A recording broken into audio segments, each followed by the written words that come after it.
साधु और राजा। एक अद्भुत कथा। बहुत समय पहले एक विशाल राज्य में राजा विक्रमादित्य का शासन था। वह अत्यंत बलशाली, बुद्धिमान और पराक्रमी राजा था। उसके राज्य में सुख समृद्धि थी और लोग उसकी प्रशंसा करते नहीं थकते थे। लेकिन समय के साथ राजा में अहंकार बढ़ता गया। उसे लगने लगा कि वह संसार का सबसे महान व्यक्ति है और उससे अधिक शक्तिशाली कोई नहीं। एक दिन जब वह अपने दरबार में बैठा था तो एक विद्वान पंडित ने कहा, महाराज, संसार में कई शक्तियां हैं, लेकिन सबसे बड़ी शक्ति आत्मज्ञान और तपस्या की होती है। राजा ने हंसते हुए उत्तर दिया, क्या कोई साधु मुझसे अधिक शक्तिशाली हो सकता है? मैं युद्ध जीतता हूँ, मैं प्रजा को नियंत्रित करता हूँ, मेरे पास अपार धन दौलत है। बताओ कौन है जो मुझसे अधिक बलशाली है? दरबार में सन्नाटा छा गया। तभी एक वृद्ध मंत्री बोला, महाराज, शक्ति केवल तलवार की नहीं होती, आत्मज्ञान की शक्ति भी अमर होती है। यदि आपको अपने सामर्थ्य पर इतना ही गर्व है तो एक परीक्षा कर लीजिए। राजा ने चुनौती स्वीकार कर ली और कहा, मुझे बताओ किस साधु की परीक्षा लेनी है? मंत्री ने एक प्रसिद्ध तपस्वी साधु का नाम लिया जो जंगल में कुटिया बनाकर रहते थे। राजा ने अपने सिपाहियों के साथ जंगल की ओर प्रस्थान किया। घने जंगलों के बीच राजा को वह कुटिया दिखी।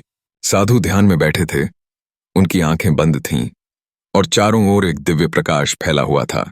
उनके चारों ओर पशु पक्षी भी शांति से बैठे थे।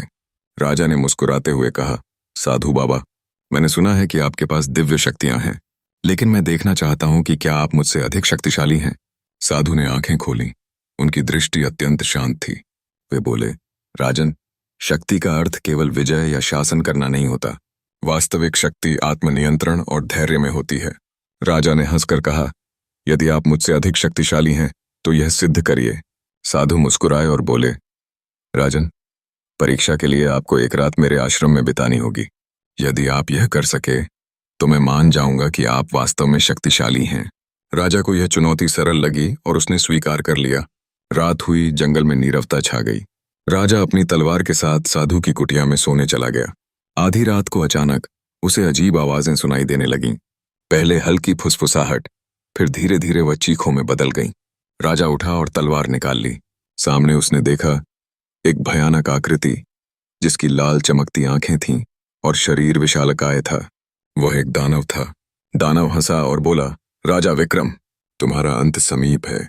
राजा ने तलवार उठाई और दानव पर वार किया, लेकिन जैसे ही उसकी तलवार चली, दानव गायब हो गया। अचानक राजा को महसूस हुआ कि उसके चारों ओर अंधकार फैल गया है। वह अपने सिपाहियों को पुकारने लगा, लेकिन कोई उत्तर नहीं मिला। अब उसके सामने एक और दृश्य प्रकट हुआ। उसने अपने ही महल को जलते हुए देखा। उसकी प्रजा दुखी थी, उसके मंत्री उसे धोखा दे रहे थे और उसकी सेना बिखर चुकी थी। राजा भयभीत हो गया। वह जोर से चिल्लाया, यह सब क्या हो रहा है? तभी साधु की आवाज आई, राजन, यह केवल तुम्हारे अहंकार का परिणाम है। राजा ने आंखें खोलीं और पाया कि वह अब भी साधु की कुटिया में था। सब कुछ एक स्वप्न जैसा लगा। साधु ने कहा, राजन, यह तुम्हारे मन का भ्रम था। तुमने अपने अहंकार में सोचा कि तुम संसार के सबसे शक्तिशाली व्यक्ति हो, लेकिन डर, लोभ और मोह ने तुम्हें हिला दिया। राजा ने सिर झुका लिया।